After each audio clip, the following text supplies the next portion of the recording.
Hello guys, welcome back to our YouTube channel. तो देखिए, मैं आपका दोस्त अभय आज आप लोगों के साथ लेकर आए हैं वीडियो, जिसमें आज हम देखने वाले हैं जो भी दिल्ली यूनिवर्सिटी के सेमेस्टर 1 के स्टूडेंट हैं बीकॉम प्रोग्राम कोर्स में, उन सभी के पास एक सब्जेक्ट है बिजनेस ऑर्गेनाइजेशन एंड मैनेजमेंट, जिसका कल उनका सभी स्टूडेंट्स का एग्जाम है। तो मैं आज आप लोगों के साथ लेकर आया हूँ इसकी एक वन शॉट रिवीजन वीडियो, जिसमें आज हम देखने वाले हैं इसकी यूनिट नंबर 4, जिसका नाम है डायरेक्टिंग एंड कंट्रोलिंग। इससे पहले मैंने चैनल पर यूनिट नंबर 2 और आपकी यूनिट नंबर 5 अपलोड कर रखी है, वो अगर आपने अभी तक नहीं देखी है वो भी देख लें। ये यूनिट नंबर 4 आपकी हो रही है। इसके अलावा बाकी की जो यूनिट रह जाएगी उनकी भी वन शॉट मैं चैनल पर अपलोड कर दूंगा जल्दी। आपको सारी यूनिट्स की वन शॉट मिल जाएगी, जिससे आपकी एक अच्छी रिवीजन हो जाएगी एग्जाम के लिए। एग्जाम में अगर इन यूनिट्स में से आपका कोई भी क्वेश्चन आएगा तो आप उससे आप इजीली अटेम्प्ट कर पाएंगे। सारी चीज़ें हम डिटेल में डिस्कस करेंगे, उतनी डिटेल में नहीं जितनी नॉर्मल वीडियोस में होती है, लेकिन हाँ, वन शॉट के अकॉर्डिंग सारी चीज़ें बहुत ही ज़्यादा डिटेल में डिस्कस होने वाली है, जिससे एटलीस्ट आप अगर आपका कोई क्वेश्चन आ जाए तो आपको कंसेप्ट पता होगा, आप उस क्वेश्चन को अटेम्प्ट कर पाएंगे। तो अब बिना देर के शुरू करेंगे हम अपनी आज की वीडियो। लेकिन उससे पहले अगर आपने अभी तक चैनल को सब्सक्राइब ना करा हो तो चैनल को जरूर सब्सक्राइब कर लें, वीडियो को लाइक करना ना भूलें, अपने सभी दोस्तों के साथ शेयर करना ना भूलें। इसके जो नोट्स हैं वो आपको टेलीग्राम पर अपलोड मिलेंगे। टेलीग्राम चैनल ज्वाइन करने के लिए यूट्यूब चैनल का जो अबाउट सेक्शन है वहाँ पर जाइए आपको, या कम्युनिटी पोस्ट का जो सेक्शन है वहाँ पर, दोनों जगह टेलीग्राम का लिंक अपलोड कर रखा है मैंने, वहाँ से आप टेलीग्राम ज्वाइन कीजिए, वहाँ पर आपको ये नोट्स अपलोड मिल जाएंगे। तो चलिए अब बिना देर किए शुरू करते हैं हम अपनी आज की वीडियो और देखते हैं इस कंप्लीट यूनिट को। यूनिट नंबर 4 आपका नाम है डायरेक्टिंग एंड कंट्रोलिंग। इसके अंदर आपके टोटल 5 चैप्टर हैं: motivation, leadership, communication, controlling and techniques of controlling. ये पांचों चैप्टर आज की वीडियो में हम डिस्कस करने वाले हैं। थोड़ी सी बड़ी यूनिट है ये, क्योंकि 2 यूनिट्स को मिलाकर बनाई गई है। सबसे पहले आपका मोटिवेशन क्या होता है। तो motivation is a word drive from word motive which mean need, desire, wants और drives with in the individual. Motivation motive word से ड्राइव करा गया है। मोटिव का मतलब होता है आपका कोई भी जरूरत, कोई भी डिजायर, कोई भी आपकी वांट्स, जिससे कोई भी इंडिविजुअल की, ये सारी चीजों को हम मोटिव कहते हैं। It is the process of stimulating people to action to accomplish the goal. तो मोटिवेशन क्या होता है, एक प्रोसेस होता है जिसके अंदर हम लोगों को स्टिमुलेट करते हैं, इन्फ्लुएंस करते हैं कि वो अपने गोल को हम कि उनकी मदद से हम अपने गोल्स को अचीव कर पाएं या ऑर्गेनाइजेशन के गोल को अचीव कर पाएं। In the work goal context, the psychological factor stimulating the pupil's behavior can be desire for money, success, recognition, job satisfaction. अब किसी भी ऑर्गेनाइजेशन के अंदर वो मोटिवेशन फैक्टर क्या क्या हो सकते हैं। डिजायर फॉर मनी मतलब पैसे के लिए डिजायर, सक्सेस के लिए डिजायर, रिकॉग्निशन मिलना या जॉब सेटिस्फेक्शन, ये सारे आपके मोटिवेशन फैक्टर का काम करते हैं। ब्रेल्सन एंड स्टीनर ने मोटिव का क्या बताया। A motive is a inner state that energize, activate और मूव द डायरेक्ट और चैनल बिहेवियर गोल। किसी भी पर्सन के बिहेवियर को जो चीज अंदर से एनर्जाइज करती है, एक्टिवेट करती है, उस चीज को हम मोटिव कहते हैं। मोटिवेशन का नेचर क्या होता है। तो नंबर 1 है साइकोलॉजिकल कंसेप्ट है। तो motivation is related to mental state of a person. जो मोटिवेशन है किसी पर्सन की मेंटल स्टेट से रिलेट करता है। So motivation is a psychological aspect. Psychological is a mental condition which arises in the mind of a person and directed to act in a particular way. Motivation is related with the needs and motivation which generate within an individual. Motivation कोई भी need से related होता है और किसी individual के अंदर generate होता है। नेक्स्ट है नेवर एंडिंग प्रोसेस होता है। तो motivation is important till the existence of management. Motivation की जरूरत जब तक मैनेजमेंट है तब तक मोटिवेशन की जरूरत पड़ने वाली है। It is an unending process, it is dynamic in nature, the need of a person arise continuously after one another. क्योंकि मोटिवेशन एक अनएंडिंग प्रोसेस कैसे है, क्योंकि किसी पर्सन की अगर कोई एक नीड सेटिस्फाई हो जाती है तो उसकी दूसरी नीड के लिए डिजायर जनरेट हो जाती है। थर्ड आएगा रिलेटेड टू ह्यूमन रिसोर्स। तो motivation is related to human resource and need is concern with feeling, desire, motive and need of man. जो मोटिवेशन है वो किससे रिलेट होता है, ह्यूमन रिसोर्सेज से रिलेट होते हैं, क्योंकि जो ह्यूमंस होते हैं उन्हीं के पास नीड्स होती है, डिजायर होती हैं, वांट्स होती हैं। नेक्स्ट है cause and effect of human satisfaction. तो a man work to fulfil his own motive, want, desire, environment, condition, attitude, thought और experience are the servant cause which make encourage a man to work to get satisfaction. एक person के अंदर की जो motive होता है, उसकी wants, Dzire, उनकी कंडीशन, वो सारी चीजें उसे मोटिवेट करती हैं कि वो और अच्छे से काम करे और अपने वर्क को सेटिस्फाई कर पाए। नेक्स्ट है कॉम्प्लेक्स एंड अनप्रिडिक्टेबल होता है। तो motivation is not simple. Motivation simple नहीं होता, it is very complex. No one can determine, explain and predict the behaviour of a person. क्योंकि कोई भी पर्सन किसी भी पर्सन का बिहेवियर को प्रिडिक्ट नहीं कर सकता है, उसे डिटरमाइन नहीं कर सकता है। नेक्स्ट आता है आपका इंपॉर्टेंस ऑफ मोटिवेशन। मोटिवेशन की क्या इंपॉर्टेंस होती है? अभी तो हमने देख लिया कि मोटिवेशन होता कैसा है, नेचर कैसा होता है। अब हमें इस मोटिवेशन की जरूरत पड़ती क्यों है? तो नंबर वन आएगा हाई एफिशिएंसी। तो the one way the management of person firm can boost the efficiency and performance of their employ to use motivation as a tool. High efficiency motivation क्या करता है? मैनेजमेंट जो होता है firm का, वो मोटिवेट करता है इंडिविजुअल को, एम्प्लॉय को, कि वो अपना मोटिवेशन का यूज करें और ऑर्गेनाइजेशन के लिए अच्छे से अच्छा काम करें, जिससे एफिशिएंसी इंक्रीज होती है। नेक्स्ट है यूटिलाइजेशन ऑफ रिसोर्सेज। तो motivation help to stimulate employ, they make the best possible choice and so the best utilization of factor of production. Motivation क्या करता है? एम्प्लॉयज को स्टिमुलेट करता है, इन्फ्लुएंस करता है, जिससे वो अपनी पोटेंशियल का बेस्ट यूज करते हैं और अच्छे से अच्छा यूज करके अच्छे से अच्छे तरीके से जो फैक्टर ऑफ प्रोडक्शन होते हैं या जो रिसोर्सेज होते हैं उन्हें अच्छे से अच्छे तरीके से यूटिलाइज करते हैं। नेक्स्ट है रिडक्शन इन लेबर टर्नओवर। तो this is an important aspect of importance of motivation. Higher motivation also means better job performance which lead to job satisfaction among the employ. क्या होता है? जितना ज़्यादा मोटिवेशन होगा उतना जॉब परफॉर्मेंस अच्छी होगी, और जितनी जॉब परफॉर्मेंस अच्छी होगी उतनी जॉब सेटिस्फेक्शन मिलेगा एम्प्लॉय को, जिससे क्या होगा? एम्प्लॉय जॉब को छोड़कर नहीं जाएगा और जो हमारा लेबर टर्नओवर होगा वो रिड्यूस हो जाएगा। नेक्स्ट है अचीविंग ऑर्गेनाइजेशनल गोल। तो the best way to motivate employ is to line up with personal goal with those of organisation goal. सबसे बेस्ट वे क्या होता है किसी एम्प्लॉय को मोटिवेट करने का? कि जो हमारे एम्प्लॉय के गोल हैं उसे हम क्या करें? कॉप अप कर लें या उसके कोऑर्डिनेट कर दें उसे किसके साथ? ऑर्गेनाइजेशन के गोल के साथ। तो इस तरीके से वो इंडिविजुअल के गोल और ऑर्गेनाइजेशन के गोल दोनों को अचीव करने में बहुत ज़्यादा हेल्प करता है। नेक्स्ट है help the attitude of employ. तो sometimes certain employ of an organisation have negative और इनडिफरेंट एटीट्यूड। कई एम्प्लॉय होते हैं जिनका नेगेटिव एटीट्यूड होता है ऑर्गेनाइजेशन के लिए, तो but the manager can use the tool of motivation to change their attitude. लेकिन मैनेजर क्या करता है? मोटिवेशन का यूज करता है उन एम्प्लॉय का बिहेवियर, उनका नेचर चेंज करने के लिए। अ पॉजिटिव और optimistic employ who is properly motivated is an asset to organization. क्योंकि एक अच्छा जो मोटिवेटेड एम्प्लॉय होता है वो हमेशा ऑर्गेनाइजेशन के लिए क्या होता है? एसेट का काम करता है। थ्योरीज ऑफ मोटिवेशन में मोटिवेशन की कुछ थ्योरीज हैं, जिसमें आती है पहली आपकी मास्लो की need hierarchy theory. It is probable safe into say that most well known theory of motivation is Maslow need hierarchy theory. सबसे जो जानने वाली या पूछी जाने वाली थ्योरी है वो कौन सी है? मास्लो नीड हायरार्की थ्योरी है। It is based on human need, जो कि किसके ऊपर बेस्ड होगी? ह्यूमन की नीड्स के ऊपर बेस है। Drawing chiefly on the clinical experience, he classified all human needs into hierarchical manner.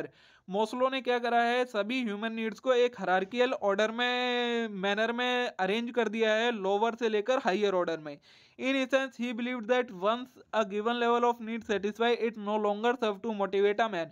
क्योंकि इनका मानना है कि अगर एक लेवल की नीड पूरी हो जाती है फिर उसी लेवल पर उस पर्सन को और मोटिवेट नहीं किया जा सकता, उसके लिए उसे एक हायर लेवल की नीड की जरूरत पड़ती है उसे मोटिवेट करने के लिए।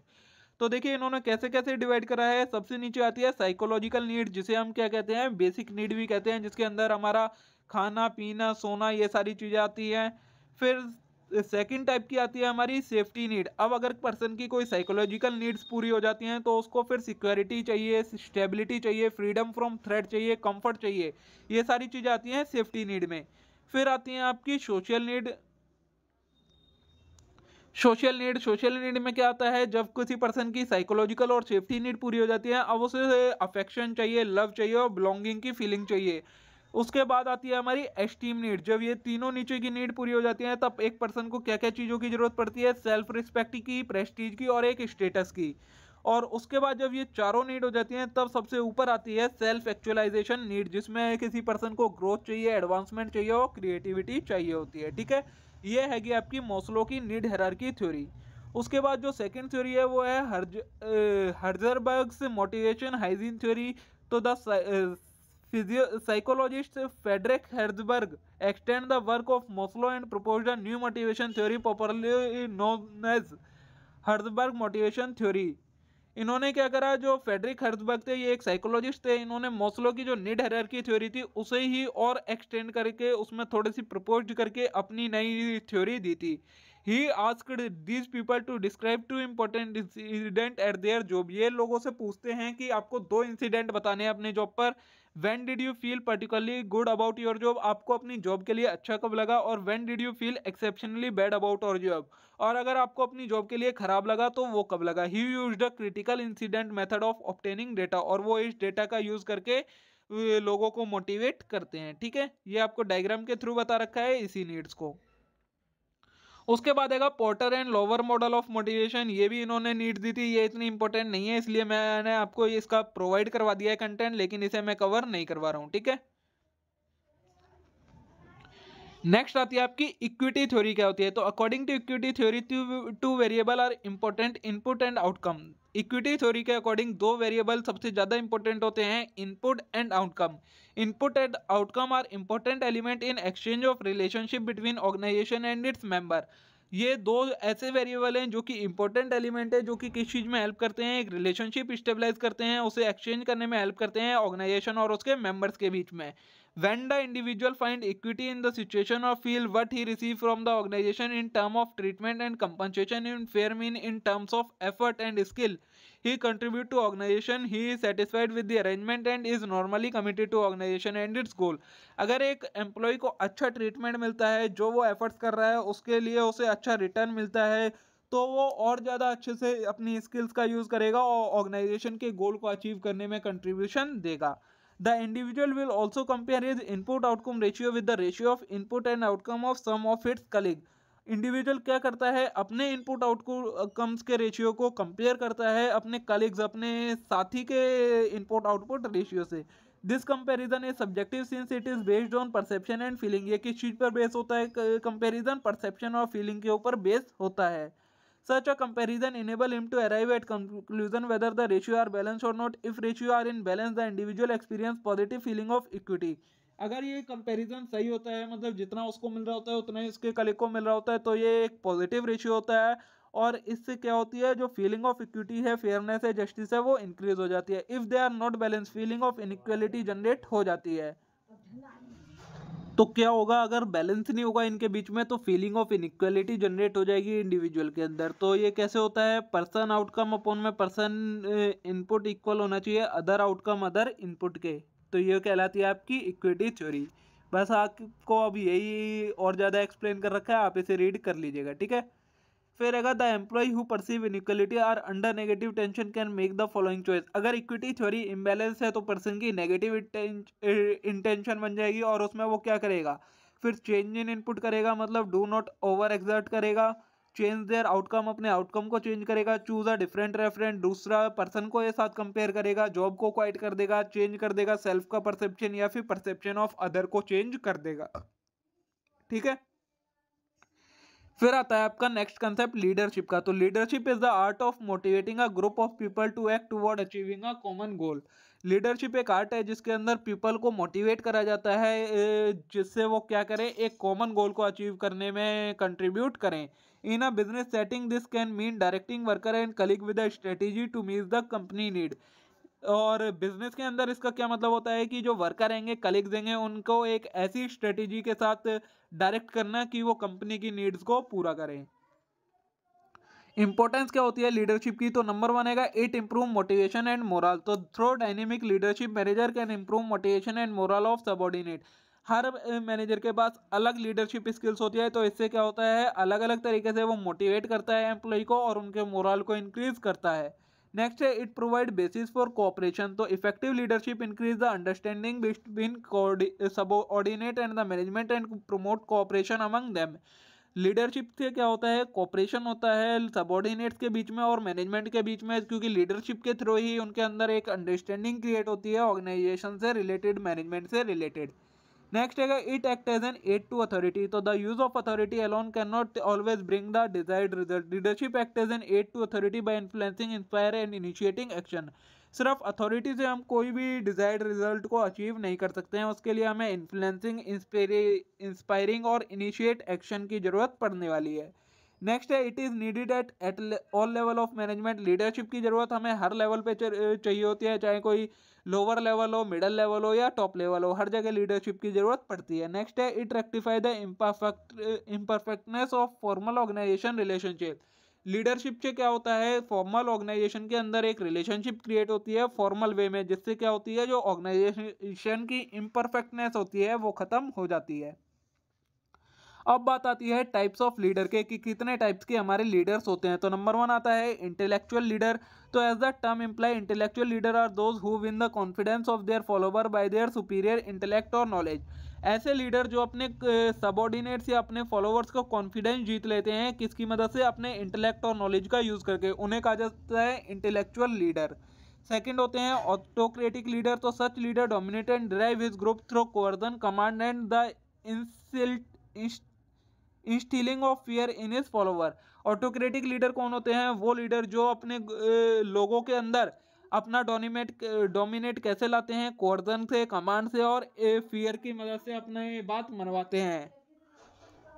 तो इस टाइप के जो लीडर होते हैं उन्हें ऑटोक्रेटिक लीडर कहा जाता है, जो अपनी बात डर की मदद से, कोर्जन और कमांड की मदद से मनवाते हैं। नेक्स्ट है डेमोक्रेटिक लीडर। तो a democratic leader is one who act according to wishes of his follower.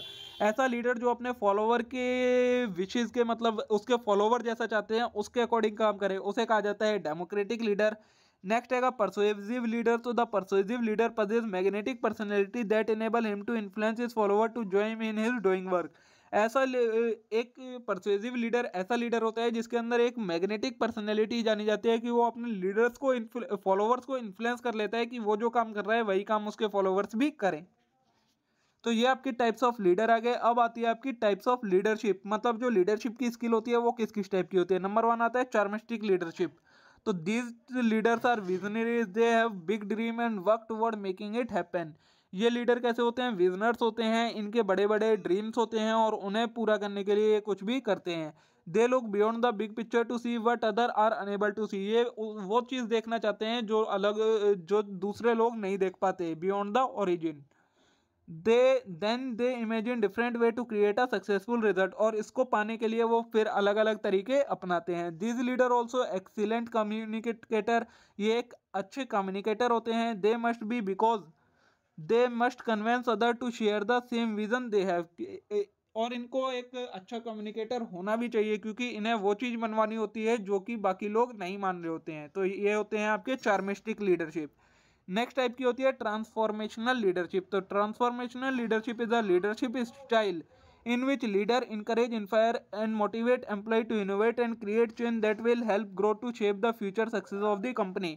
Transformational leadership एक वो लीडरशिप स्टाइल है जिसके अंदर लीडर क्या करता है, इंकरेज करता है, इंस्पायर करता है और मोटिवेट करता है अपने एम्प्लॉय को कि वो इनोवेट रहें और जो चेंज हो रहे हैं वो चेंज के साथ एडेप्ट कर लें, जिससे क्या होगी, उनकी ग्रोथ होगी, उनकी फ्यूचर में सक्सेस होगी। This is accomplished by setting an example at executive level. इसमें क्या होता है, एग्जीक्यूटिव लेवल पर एक एग्जाम्पल सेट करके इसका अकम्प्लिश किया जाता है। नेक्स्ट आता है ट्रांजैक्शनल लीडरशिप। तो transactional leadership style are more concern with maintaining the normal flow of operation. Transactional leadership क्या होती है, जो नॉर्मल फ्लो मेंटेन करे ऑपरेशंस के साथ। Transactional leader use disciplinary power and array of incentive to motivate people. ये disciplinary power का और एरे ऑफ इंसेंटिव, मतलब अलग अलग रिवॉर्ड्स का यूज करता है लोगों को मोटिवेट करने के लिए। उस लीडरशिप स्टाइल को बोला जाता है transactional leadership. The term transactional refers to the fact that the type of leader essentially motivates subordinate by exchanging reward for performance। उनकी परफॉर्मेंस के लिए उन्हें रिवॉर्ड देता है, इस तरीके से जब मोटिवेट करा जाए लीडरशिप का, वो स्टाइल कहलाता है आपका ट्रांजैक्शनल लीडरशिप। नेक्स्ट आता है आपका ऑटोक्रेटिक लीडरशिप। ऑटोक्रेटिक लीडरशिप वही लीडरशिप है कि जिसे हम अथॉरिटेरियन लीडरशिप भी कहते हैं। इस लीडरशिप में के अंदर क्या होता है, जो चॉइसेस होती हैं, आइडियाज़ होते हैं, जजमेंट होते हैं, वो कैसे लिए जाते हैं, अपने फॉलोअर्स की एडवाइस को एक्सेप्ट करके लिए जाते हैं। Autocratic leadership involve absolute authority and control over group. इसके अंदर क्या होता है, ग्रुप के ऊपर कंट्रोल होता है और क्या करा जाता है, इसके अंदर जो फॉलोवर्स होते हैं उनकी बातों को नहीं माना जाता है और अपने अकॉर्डिंग डिसीजन लिया जाता है, वो कहलाती है ऑटोक्रेटिक। दूसरी होती है पार्टिसिपेटिव, जिसे हम डेमोक्रेटिक लीडरशिप भी कहते हैं। इसके अंदर क्या करा जाता है, जो आपके फॉलोवर्स होते हैं या जो एम्प्लॉय होते हैं उन सभी की इन्वॉल्वमेंट होती है, उन सभी की इन्वॉल्वमेंट के बाद कोई भी डिसीजन लिया जाता है। फ्री रेन लीडरशिप क्या होती है, वो लीडरशिप का स्टाइल जिसे हम लेजेस फेयर लीडरशिप भी कहते हैं या डेलीगेटिव लीडरशिप भी कहते हैं। इसके अंदर क्या होता है, जो डिसीजन लिया जाता है वो एम्प्लॉय लेते हैं, उनके स्किल्स और उनकी नॉलेज के बेसिस पर उन्हें ये दे दिया जाता है कि जो भी डिसीजन लेना है आप लोग आपस में ले लो, और इसमें जो अथॉरिटी लीडर होता है उसका कोई भी इन्वॉल्वमेंट नहीं होती है, क्योंकि जो एम्प्लॉय होते हैं वो इतने स्किल्ड होते हैं, नॉलेजेबल होते हैं कि वो कोई भी डिसीजन अपने आप ले सकते हैं। तो वो कहलाता है आपका फ्री इन लीडरशिप का स्टाइल। ठीक है, अब देखिए जो ये तीन थ्योरी आएंगी लीडरशिप की, the threat theory, the behavioural approach and the situational approach, ये इतनी इंपॉर्टेंट नहीं है मेरे अकॉर्डिंग, तो इन्हें मैं कवर नहीं करवा रहा हूँ। बाकी मैंने आपको कंटेंट दे दिया, आप इसे एक बार रीड कर लीजिएगा, ज़्यादा डीप में जाने की आपको इसमें ज़रूरत नहीं है। नेक्स्ट है आपका कम्युनिकेशन का कंसेप्ट। तो communication is fundamental to existence and survival of human as well as organisation. It is a process of creating, sharing idea, information, view, fact, feeling among the people to reach a common understanding. Communication क्या होता है? ये एक process है जिसके through हम क्या करते हैं, अपने आइडिया को, अपनी इंफॉर्मेशन को, अपने व्यूज को, फैक्ट को, फीलिंग्स को दूसरे लोगों के साथ शेयर कर पाते हैं, जिससे एक कॉमन अंडरस्टैंडिंग क्रिएट की जा सके। Communication is key to directing function of management. Communication किस लिए जरूरी है? डायरेक्टिंग के लिए कम्युनिकेशन की जरूरत पड़ती है। अ मैनेजर में be highly qualified and skilled, but if does not possess good communication skill, all is ability become irrelevant. एक अगर मैनेजर हाईली क्वालिफाइड है, स्किल्ड है, लेकिन अगर उसके पास कम्युनिकेशन स्किल नहीं है तो वो इररिलेवेंट मैनेजर माना जाता है। A manager must communicate is direction effectively to subordinate to get the work done them properly. एक मैनेजर के पास अच्छी कम्युनिकेशन स्किल होनी चाहिए, जिससे क्या हो, वो डायरेक्शन दे सके अच्छे से अपने सबऑर्डिनेट्स को, जिससे क्या हो, वर्क आसानी से किया जा सके। According to Herzen, communication is its simplest form is conveying information from one person to another. Simply communication का मतलब क्या होता है? एक पर्सन से दूसरे पर्सन तक इंफॉर्मेशन को कन्वे करना कम्युनिकेशन कहलाता है।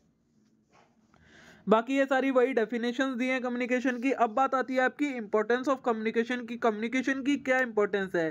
तो नंबर वन है बेसिस फॉर प्लानिंग। तो planning is the basic function of management. If plans are well designed and communicated to for their implementation, it leads to organisation success. Planning क्या होता है? Basic function होता है management का। अगर plans design हो चुके हैं तो उन्हें हमें कम्युनिकेट करना पड़ेगा उन्हें इम्प्लीमेंट करने के लिए, जिससे ऑर्गेनाइजेशन की सक्सेस अचीव की जा सके। तो एक अच्छा कम्युनिकेशन सिस्टम होगा तभी वो प्लान अच्छे से एम्प्लॉय तक और सबऑर्डिनेट्स तक कम्युनिकेट हो पाएंगे। नेक्स्ट है मोटिवेशन टू वर्क। तो employ are motivated to work if their need are satisfied.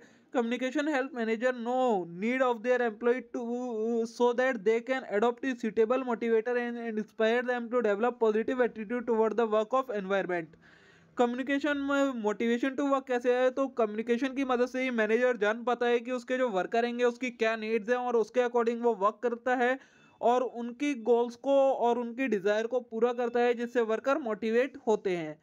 Next है फैसिलिटेट कंट्रोल। तो planning is effective if accompanied by an effective control system. Control is possible when manager assess subordinate performance correct and prevent deviation and provide them regular feedback of performance। Control function largely depend upon communication system of organization।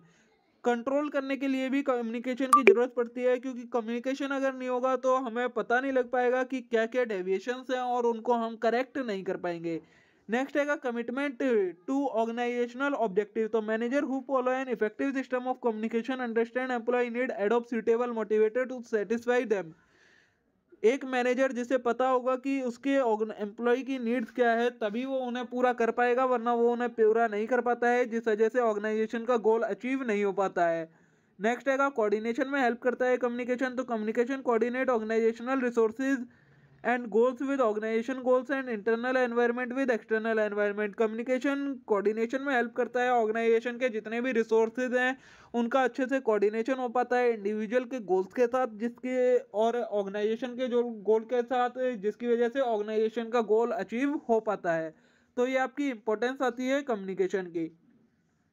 Communication का process आप लोगों ने पढ़ ही रखा है। सबसे पहले sender होता है, वो पर्सन जो कम्युनिकेशन का जो अपने आइडिया को दूसरे पर्सन तक शेयर करना चाहता है वो कहलाता है सेंडर।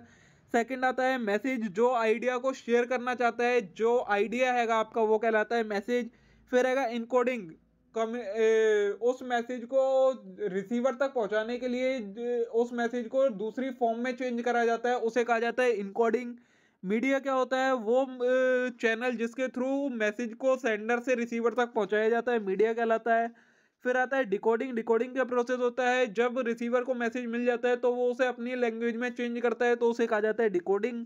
फिर रिसीवर कौन होता है, जिस पर्सन तक मैसेज पहुंचाया जाता है वो रिसीवर होता है। फीडबैक क्या होता है, रिसीवर उस मैसेज को समझने के बाद इंटरप्रेट करके क्या उसके अगेंस्ट, मतलब उसके लिए क्या फीडबैक देता है, मतलब उसे क्या समझ में आया, उसका क्या जवाब देता है, तो वो कहलाता है फीडबैक। फिर नॉइज क्या होता है, नॉइज मैसेज को सेंडर से रिसीवर तक पहुंचने में किन किन परेशानियों का सामना करना पड़ा, जो जो चीजें बीच में आई वो सारी आएंगी आपकी नॉइज के अंदर। ठीक है, ये आपका प्रोसेस होता है कम्युनिकेशन का। कम्युनिकेशन के दो चैनल होते हैं, फॉर्मल कम्युनिकेशन और इनफॉर्मल कम्युनिकेशन। फॉर्मल कम्युनिकेशन क्या होता है, वही जो कम्युनिकेशन ऑर्गेनाइजेशन के अंदर फॉलो करा जाता है, रूल्स एंड रेगुलेशन के साथ फॉलो करा जाता है, एक हायरार्कियल स्ट्रक्चर होता है, उसके थ्रू कम्युनिकेशन पास होता है, उसे कहा जाता है formal communication.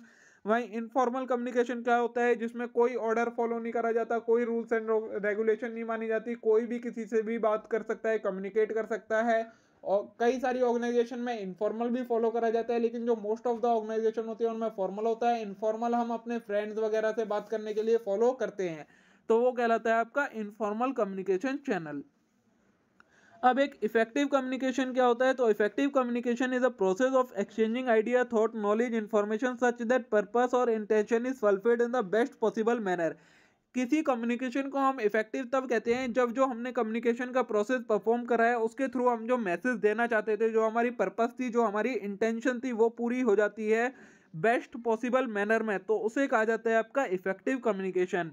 In simple word it is nothing but the presentation और views by the sender in a way best understood by receiver. ठीक है, ये आपका कहलाता है इफेक्टिव कम्युनिकेशन। अब एक इफेक्टिव कम्युनिकेशन कुछ प्रिंसिपल्स पर बेस्ड होता है, तो principle of clarity in idea. अगर किसी कम्युनिकेशन का इफेक्टिव होना है तो सबसे पहले क्या होना चाहिए, जो उसका आइडिया है, जो उसका मैसेज है, वो क्लियर होना चाहिए। सेकंड है प्रिंसिपल ऑफ एप्रोप्रिएट लैंग्वेज। उस मैसेज को कम्युनिकेट करने के लिए हम जो लैंग्वेज का यूज कर रहे हैं वो एक जनरल लैंग्वेज होनी चाहिए, इजीली टू अंडरस्टैंडेबल लैंग्वेज होनी चाहिए। उसके बाद प्रिंसिपल ऑफ अटेंशन, तो the purpose of communication is that receiver of information should clearly understand the meaning. It means merely transferring information is not communication. Principle of attention का मतलब ये है कि जिसको हमने मैसेज दिया है वो उस मैसेज को सही मतलब समझ पाए जो हम बताना चाह रहे थे। सिर्फ कम्युनिकेशन तो ये नहीं है कि मैसेज उस तक पहुंच गया, उस मैसेज को उसने सही से इंटरप्रेट भी करा हो। नेक्स्ट है प्रिंसिपल ऑफ कंसिस्टेंसी। तो ये क्या होता है, principle of according to this principle communication system should maintain consistency in objective of enterprise, its procedure and process. It means communication should be accordance with policy laid down for it. Communication principle of consistency क्या कहता है कि principal उस तरीके से होना चाहिए जिस तरीके से हमने ऑर्डर बना रखा है कि इस वे में कम्युनिकेशन होना चाहिए। फॉर्मल कम्युनिकेशन के अंदर ही आएगा कि एक ऑर्डर होता है उसके अकॉर्डिंग कम्युनिकेशन होना चाहिए, वो कहलाता है आपका प्रिंसिपल ऑफ कंसिस्टेंसी। फिर आता है प्रिंसिपल ऑफ एडुकेशन। तो the information send to receiver should be sufficient and complete in every respect. ये प्रिंसिपल कहता है कि जो भी आप इंफॉर्मेशन देना चाहते हैं वो कंप्लीट होनी चाहिए, इनकम्प्लीट इंफॉर्मेशन शेयर नहीं होनी चाहिए। फिर है प्रिंसिपल ऑफ प्रॉपर टाइम, मतलब प्रॉपर एक with in time limit receiver तक वो मैसेज पहुंच जाना चाहिए और रिसीवर भी उसका आंसर जो उसमें पूछा गया हो उसकी फीडबैक एक विद इन प्रॉपर टाइम दे देनी चाहिए। फिर आएगा प्रिंसिपल ऑफ इनफॉर्मेलिटी। तो formal communication has a prominent place among the channel of communication but information communication is not less important. There are some problem which cannot be solved with formal communication. Principle of informality ये कहता है कि सिर्फ formal communication ही नहीं होना चाहिए, formal के साथ साथ कई जगह पर इनफॉर्मल कम्युनिकेशन की भी जरूरत पड़ती है। फिर आएगा प्रिंसिपल ऑफ फीडबैक की। अगर रिसीवर को मैसेज मिलता है तो ये रिसीवर की रिस्पॉन्सिबिलिटी हो जाती है कि वो उसके लिए फीडबैक जरूर दे, चाहे कुछ भी हो वो। फिर है प्रिंसिपल ऑफ इंटीग्रेशन। तो communication should able to introduce all the employ in the enterprise with the objective so that all employ move unitedly towards the goal. Principle of integration क्या कहता है कि जो हम मैसेज दे रहे हैं, कम्युनिकेट कर रहे हैं, वो सभी को इक्वली होना चाहिए जिससे सभी एक वे में ही वर्क कर सकें। नेक्स्ट है प्रिंसिपल ऑफ कंसल्टेशन। तो the suggestion of all the person concern we should be invited while making an plan for communication. Communication के लिए जो भी प्लान बनाया जाएगा उसमें सभी के सजेशन लिए जाने चाहिए। ऐसा नहीं है कि कुछ पर्सन का या कुछ एम्प्लॉय का सजेशन सिर्फ लिया जाए, ठीक है। ये आपके कुछ प्रिंसिपल आएंगे जिसके ऊपर एक कम्युनिकेशन का प्रोसेस या इफेक्टिव कम्युनिकेशन का प्रोसेस बेस होता है। यहाँ पर आपका मोटिवेशन, लीडरशिप और कम्युनिकेशन खत्म हो गया है। अब नेक्स्ट है हमारा जो कंट्रोलिंग का कंसेप्ट है।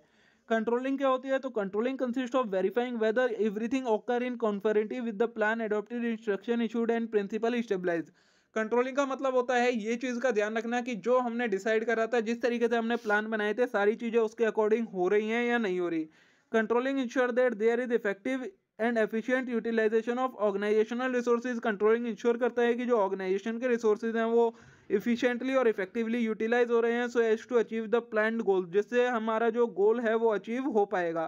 Controlling measure the deviation of actual performance from standard performance. Controlling क्या करता है? डेविएशन को मेजर करता है, मतलब डिफरेंस मेजर करता है कि जो हमने हमारी स्टैंडर्ड परफॉर्मेंस थी और जो एक्चुअल परफॉर्मेंस आई है उनके बीच में क्या कोई डिफरेंस है, और अगर डिफरेंस है तो उसके लिए कोई करेक्टिव एक्शंस लिया जाए, ठीक है। यही वही डेफिनेशन दे रखी है आपको कंट्रोलिंग की, इसे आप रीड कर लीजिएगा। An ideal management control system के 12 प्रिंसिपल होते हैं। सुटेबिलिटी, तो the control system should be appropriate to the need of kind of activity and circumstances of enterprise. मतलब जो कंट्रोल सिस्टम है वो कैसा होना चाहिए? सुटेबल होना चाहिए, जिस टाइप की सिचुएशन है उसके अकॉर्डिंग कंट्रोल वर्क करने चाहिए। नेक्स्ट प्रिंसिपल है सिंप्लिसिटी, तो to be effective control system must be clear and easy to understand and operate. जो कंट्रोल सिस्टम होना चाहिए वह सिंपल होना चाहिए, इजी टू अंडरस्टैंड होना चाहिए और इजीली क्लियर होना चाहिए, कुछ भी उसमें एम्बिगियस नहीं होना चाहिए। नेक्स्ट है ऑब्जेक्टिविटी, तो the fixation of standard measurement of performance and corrective action must be objective and impersonal. जो स्टैंडर्ड हम सेट करेंगे, जो मेजर करेंगे परफॉर्मेंस को, और जो करेक्टिव एक्शन लेंगे वो किसके अकॉर्डिंग होना चाहिए? हमारे ऑब्जेक्टिव के अकॉर्डिंग होनी चाहिए और इम्पर्सनल होना चाहिए, मतलब किसी भी टाइप का उसमें इंटरेस्ट नहीं होना चाहिए हमारा। नेक्स्ट है इकोनॉमिकल, तो the system of control must be worth there cost. कैसा होना चाहिए? इकोनॉमिकल सिस्टम होना चाहिए कंट्रोल का। नेक्स्ट है फ्लेक्सिबल होना चाहिए, मतलब अगर हम उसे आगे कहीं कुछ चेंज आते हैं सर्कमस्टांसेस में, तो अगर हम कंट्रोल सिस्टम चेंज करना चाहें तो इजीली चेंज कर सकें उसमें। नेक्स्ट है क्विक रिपोर्टिंग, तो time is an important element in enforcing a control system. Subordinate should inform there superior quickly with actual result and all deviation from standard. Quick reporting होनी चाहिए, मतलब अगर कोई डेविएशन मिलती है तो सबऑर्डिनेट अपने सुपीरियर के साथ उसे जल्द से जल्द कम्युनिकेट कर सके, ऐसा कंट्रोलिंग सिस्टम होना चाहिए। नेक्स्ट है सजेस्टिव होना चाहिए। A control system should not only measure performance and detect deviation, it also suggest remedial measure. Control system ऐसा होना चाहिए कि सिर्फ वो ऐसा नहीं होना चाहिए कि परफॉर्मेंस मेजर करे और हमें डेविएशन बता दे, बल्कि उस डेविएशन को ठीक करने का मेजर भी बताए, ऐसा कंट्रोल सिस्टम होना चाहिए। नेक्स्ट है फॉरवर्ड लुकिंग, तो the control system should be directed toward future. कैसा होना चाहिए? फ्यूचर के लिए होना चाहिए, मतलब अभी के लिए ही नहीं, सिर्फ आगे चलकर भी अगर हमें कोई प्रॉब्लम आती है तो कंट्रोल सिस्टम वो अच्छे से वर्क कर पाए, ऐसा कंट्रोल सिस्टम होना चाहिए। नेक्स्ट है इंडिविजुअल रिस्पॉन्सिबिलिटी, तो control can be effective when it focus on individual rather than on job. तो कंट्रोल सिस्टम कैसा होना चाहिए? सिर्फ ऐसा नहीं होना चाहिए कि वो सिर्फ एक इंडिविजुअल चीज पर फोकस करे, बल्कि सारी चीजों को कवर करने वाला होना चाहिए। नेक्स्ट है strategic point control, all deviation from standard are not equal importance, hence to control और डेविएशन इज नॉट डिजायरेबल। क्या बोला है? सारी डेविएशन हमारे लिए उतनी ही इंपॉर्टेंस नहीं होती है, लेकिन मतलब जो सिर्फ इंपॉर्टेंट डेविएशन हो, जिनका हमारे बिजनेस पर ज्यादा इंपैक्ट हो, उनको डिटेक्ट करके उनको ठीक करने वाला कंट्रोल सिस्टम होना चाहिए। नेक्स्ट है सेल्फ कंट्रोल, तो डिफरेंट डिपार्टमेंट में you ask to control themselves, if a department can have its own controls, much of detailed control can be handled with in the department. तो क्या बोला है कि कंट्रोल सिस्टम, एक overall control system के अलावा हर department का अपना एक कंट्रोल सिस्टम भी अलग होना चाहिए।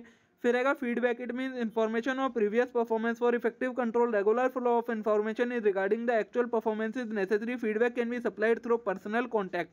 फीडबैक होनी चाहिए, मतलब जो भी कंट्रोल सिस्टम में डेविएशन हो, करेक्टिव मेजर लिए गए हों, उन सभी की एक प्रॉपर फीडबैक मिलनी चाहिए। नेक्स्ट है टेक्निक्स ऑफ कंट्रोलिंग, ये आपके वैसे सिलेबस के लिए इतना इंपॉर्टेंट नहीं है, बस मैं आपको एक बार ऊपर ऊपर से बता देता हूँ कि फाइनेंशियल कंट्रोल होता है, बजट समरीज बनती है जिसमें प्रॉफिट एंड लॉस कंट्रोल होता है, प्रॉफिट एंड लॉस के ऊपर कंट्रोल रखा जाता है, रिटर्न ऑन इन्वेस्टमेंट होता है, इसके अंदर क्या करा जाता है? रिटर्न ऑन इन्वेस्टमेंट की हमने कितना पैसा लगा रखा है और कितना हमें रिटर्न मिल रहा है उस चीज़ का कंट्रोल करा जाए तो वो सारी चीज़ें आती है फाइनेंशियल कंट्रोल के अंदर। फिर आता है आपका बजटरी कंट्रोल। बजटरी कंट्रोल के अंदर हम क्या क्या रखते हैं, वेरिएंस एनालिसिस करते हैं, मतलब वेरिएंस कितना है, रिस्पॉन्सिबिलिटी अकाउंटिंग करते हैं, एडजस्टमेंट ऑफ फंड देखते हैं और जीरो बेस्ड बजटिंग देखते हैं। ये सारा आपको कंटेंट दे रखा है, आप इसे बस एक बार रीड कर लीजिएगा, इतना इंपॉर्टेंट कंटेंट ये आपका नहीं बनता है। क्वालिटी कंट्रोल होते हैं, इसके अंदर हम इंस्पेक्शन करते हैं, statistical quality control, control chart, ये सारी चीज़ें देखते हैं।